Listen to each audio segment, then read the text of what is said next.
Hello everyone, welcome back to my another video. আজকে আমি তোমাদেরকে দেখাবো অ্যাডভান্স গ্লিটার প্রসেস। যেখানে ভিডিও শুরুতেই তোমরা দেখেছো আমি এখানে একটা শিলজের লং লাস্টিক বেস জেল ইউজ করেছি। যে কোনো একটা বেস কালার অ্যাপ্লাই করা হলো।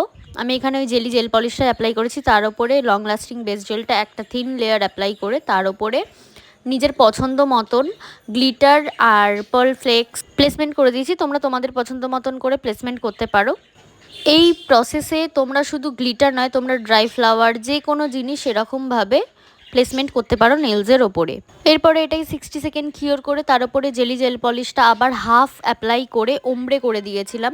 তারপর আবার সেই লং লাস্টিং বেস জেল দিয়েই পুরোটা ওভারলে করে নিয়েছিলাম ভালো করে, একটু ঠিকভাবেই অ্যাপ্লাই। এই প্রসেসটা তোমরা 18-1 বা নর্মাল বিল্ডার জেল দিয়ে করতেই পারো। আমি এখানে লং লাস্টিং দিয়ে করেছি কারণ এটা আমার খুব ভালো লেগেছে। এরপরে কিওর করে ট্যাকে লেয়ার রিমুভ করে অ্যাজ ইউজুয়াল বাফিং করে তার উপরে টপ কোট অ্যাপ্লাই করেছিলাম। এখানে আমি শিলজের শাইন টপ কোট অ্যাপ্লাই করেছি। আজকের ভিডিওটা ভালো লাগলে তোমরা কমেন্টে অবশ্যই জানিও। Like share must. ঠিক এরকমই আরও অনেক টিউটোরিয়াল নিয়ে আসি। Stay tuned.